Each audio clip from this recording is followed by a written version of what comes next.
Bom, pessoal, já que eu estava fazendo vídeos, destrinchando as epístolas da Bíblia, tanto as cartas de Paulo como as outras, eu vou fazer um pouco também agora com os evangelhos, vou mostrar algumas problemáticas e algumas estranhezas, Começar com o evangelho de João, já que eu já ia falar das epístolas de João mesmo. A gente vai analisar alguns pontinhos interessantes aqui em João. Conforme já mencionamos aqui no canal, o evangelho de João, ele destoa em muitos pontos, dos sinóticos. Inclusive o termo sinóticos quer dizer parecidos, iguais, que é Mateus, Marcos e Lucas. Nos sinóticos, Jesus é mais humano, e ele não é permitido nem ele ser chamado de Deus, que nem você vê aqui, que um jovem rico se aproxima de Jesus, chama ele de bom mestre, aí ele fala: por que me chamas bom? Não há um bom senão um só, que é Deus. Quer dizer, eu não sou Deus. E já no quarto evangelho, ele se coloca em pé de igualdade com Deus, Felipe pede para ele mostrar o Pai, aí ele responde para Felipe: quem vê a mim vê ao Pai, Felipe. Como é que você me diz, me mostra o Pai? Como quer dizer, eu sou a mesma coisa que o Pai. Então nós temos essa diferença, do quarto evangelho para os sinóticos, onde você vai vendo uma evolução teológica, não só de Jesus, mas de outros personagens. Eu vou mostrar alguns pontos aqui para vocês. O evangelho de João começa com um prólogo, que lá no princípio era o verbo, tal, não sei o que, luz e trevas, o que lembra muito também o gnosticismo da época, que pregava a dualidade, luz e trevas, cima e embaixo, etc. E depois ele inicia falando de João Batista. O autor utiliza a mesma referência veterotestamentária do sinótico, um oráculo de Isaías. Aqui em Marcos, é como começa o evangelho de Marcos, ele fala: como está escrito nos profetas, eis que eu envio o meu anjo ante a tua face, o qual preparará o caminho diante de ti. Vós que clama no deserto, preparai o caminho do Senhor, endireitai as suas veredas. No quarto evangelho, o autor coloca essa frase na boca do próprio João Batista, quando os fariseus vão interrogá-lo. Ele fala: eu sou a voz que clama no deserto. Endireitai os caminhos do Senhor, como disse o profeta Isaías. Então João coloca a frase na boca do próprio João, sendo que ele tinha acabado de ser questionado se ele era um profeta, e ele disse que não. Aqui, És tu Elias? Ele falou não. És tu um profeta? Ele falou não. Então, para quem não entendeu, é o seguinte: tinha uma profecia no Velho Testamento, que está em Malaquias, não em Isaías, que fala que Deus enviaria Elias, o profeta, o mensageiro, que ia preparar o caminho do Senhor. Tá? Por isso que o Marcos fala aqui o meu anjo. E esse Elias que seria enviado, ele seria um profeta, que nem o profeta Elias. Então, quando eles citam aqui Isaías, eles estão fazendo uma referência a isso, dando a entender que a voz que clama no deserto seria uma referência ao Elias que deveria vir antes do Messias, o profeta Elias. Só que aí tem essa problemática aqui, porque quando os discípulos lá dos fariseus perguntaram para ele se ele era o Elias, ele falou que não, eu não sou Elias. Aí eles perguntaram: é você um profeta? Ele falou: não, eu não sou profeta. Então, se ele não era profeta, como é que ele responde usando um oráculo de Isaías, que supostamente seria uma referência a um profeta, que nem vocês veem aqui em Marcos? Então seria uma coisa estranha. Quer dizer, eu não sou profeta, mas eu sou aquele lá que o profeta Isaías profetizou que seria um profeta. Não teria sentido. E o oráculo de Isaías não é uma profecia, e nem acerca de um mensageiro. Na verdade, é um cântico poético de louvor de retorno a Sião. E a voz que clama no deserto ali de Isaías é o próprio Israel. Aqui, voz que clama no deserto, preparai o caminho do Senhor, endireitai no ermo vereda nosso Deus. Aí Isaías fala: tu, ó Sião, que anuncia boas novas sobre o monte alto. Tu, ó Jerusalém, que anuncias boas novas. Inclusive, boas novas seria o mesmo que evangelho, Levanta a tua voz fortemente, levanta. Então é Sião e Jerusalém, ou seja, Israel, que é a voz que clama no deserto.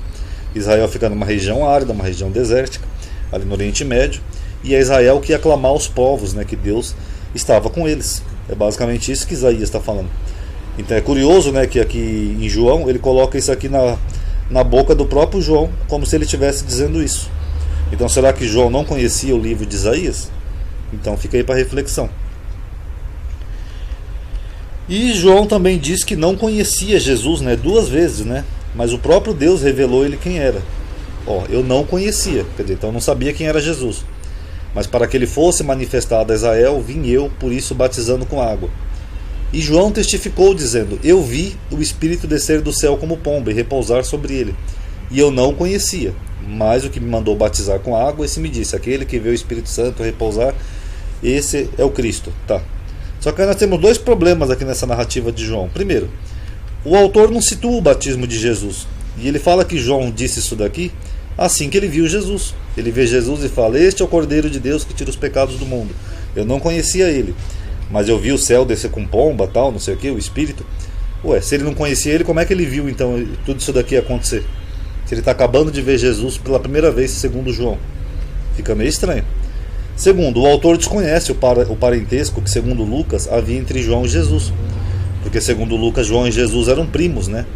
Eles nasceram com 6 meses aproximadamente de diferença. Então, como é que João não conhecia ele? Precisou esse sinal do céu para ele saber quem era ele? É no mínimo estranho, entendeu? E como nós já vimos, né, o quarto evangelho, o testemunho de João ele é aumentado, né? João fala um monte de coisa, que Jesus é o Cordeiro do mundo, que ele é isso, que ele é aquilo, né? E o autor também omite, né, a dúvida de João, que quando João está lá no cárcere, segundo os sinóticos, ele manda 2 discípulos perguntar: és tu que haveria de vir ou devemos esperar outro? Isso também é omitido pelo evangelho de João. Ao contrário, João coloca que João disse que viu, eu vi o Espírito descer sobre ele e eu testifico. Aqui, ó, eu vi o Espírito descer do céu como pomba e repousar sobre ele. Então ele dá uma exagerada aqui no relato,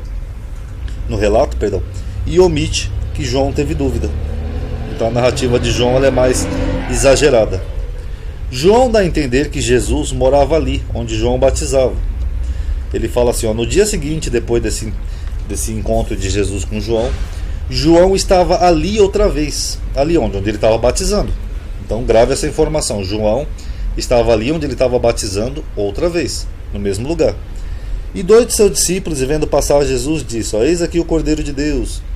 Aí esses discípulos seguiram Jesus. E Jesus pergunta para eles, que buscais? Eles falam, mestre, onde moras? Aí Jesus disse, vinde e vede.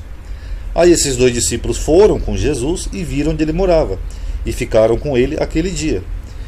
E já era quase a hora 10ª. Só que se ele estava ali no mesmo lugar onde João estava batizando, e Jesus já foi ali para a casa dele, é porque Jesus morava ali. Só que ali onde João estava batizando, segundo o próprio autor, era em Betabara, que não tem nada a ver com Nazaré. Aqui, ó. Eu peguei o mapinha aqui, tudo bem que esse mapinha não situa a cidade de Betabara, mas ela é aqui em cima de Betsaida. Estão vendo aqui em cima onde está escrito Traconites? Depois do Mar da Galileia, ela fica aqui em cima de Betsaida. Aqui é Betabara. A Nazaré já é mais aqui para baixo, ó, perto da Samária. Então não tem nada a ver uma coisa com a outra. Porque se João encontrou Jesus aqui em Betabara, e no dia seguinte ele estava ali no mesmo lugar, e eles foram ver onde Jesus morava, é sinal que Jesus morava por aqui, não em Nazaré. Então é estranho essa localização geográfica. Segundo os evangelhos, Jesus nasceu em Belém, né, para fazer aquela ligação com o rei Davi, lá tal, que ele nasceu em Belém. Mateus e Lucas situam em Belém. Mas eles dizem que ele se criou em Nazaré, por isso que ele era chamado assim, Jesus de Nazaré. Então é estranho que se ele se criou e morava em Nazaré, aqui João coloca ele como se ele morasse numa outra região, perto aqui de Cafarnaum. Inclusive o autor depois diz, né, que Jesus foi a um casamento lá em Canaã, onde ele transformou água em vinho, e depois ele retorna com a sua família para Cafarnaum, onde ele dá a entender que ele morava em Cafarnaum. Aqui, ó. Jesus principiou seus sinais em Caná da Galileia. Ó, Caná é aqui, ó. Estão vendo aqui a bolinha bem no meio? Ó, Caná.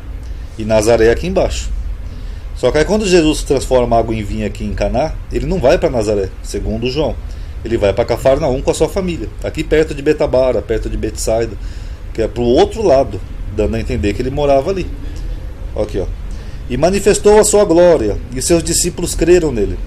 Depois disso, desceu a Cafarnaum, ele e sua mãe e seus irmãos, ou seja, a família toda, e os seus discípulos, e ficaram ali não muitos dias. Então, se eles desceram com mãe, com família, com irmãos, com tudo, é porque provavelmente ele morava em Cafarnaum.